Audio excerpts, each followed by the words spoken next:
The body consciousness responds to suggestions whether they come through the mind, the vital, or directly act upon the physical level, whether consciously noted or not. This has the potential to cause illness in the body if it happens to be a negative suggestion, or to cure illness if it is a positive suggestion.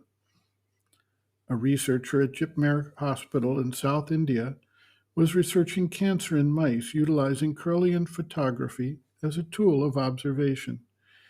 He found that he could provoke the development of tumors in mice through subjecting them regularly to a frequency or vibration pattern of mice who had cancer. He was able to chart the progression of increasing illness among the mice he used for this experiment.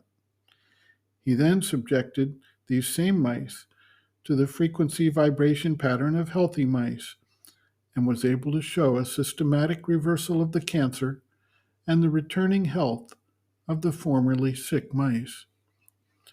For the most part, we do not recognize the power of suggestion on our health and wellness. In this case, by using mice, he avoided the implication that there was somehow a mental suggestion that was creating the result in either direction. There was a direct vibratory force upon the vital envelope and the physical body, and this was the condition for either creating or healing illness.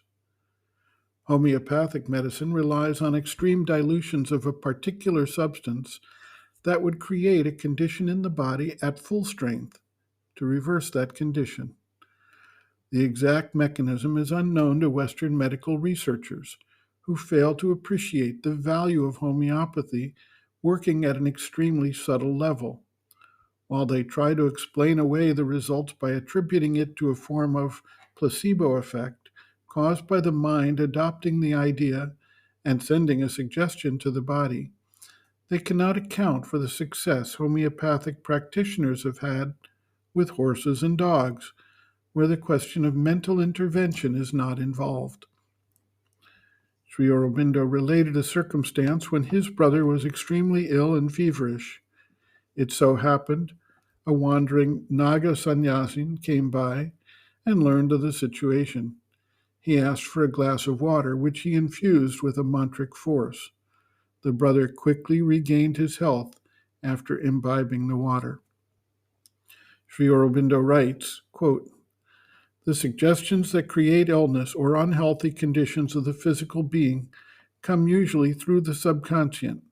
For a great part of the physical being, the most material part, is subconscient. That is to say, it has an obscure consciousness of its own, but so obscure and shut up in itself that the mind does not know its movements or what is going on there. But all the same, it is a consciousness and can receive suggestions from forces outside, just as the mind and vital do. If it were not so, there would not be any possibility of opening it to the force and the force curing it. For without this consciousness in it, it would not be able to respond. In Europe and America, there are many people now who recognize this fact and treat their illnesses by making conscious mental suggestions to the body, which counteract the obscure secret suggestions of illness in the subconscient. There was a famous doctor in France who cured thousands of people by making them persistently put such counter-suggestions upon the body. That proves that illness has not a purely material cause, but is due to a disturbance of the secret consciousness in the body." End quote. Reference: Sri Aurobindo and the Mother, The Hidden Forces of Life, Chapter 3, Hidden Forces Around, pages 72 to 73.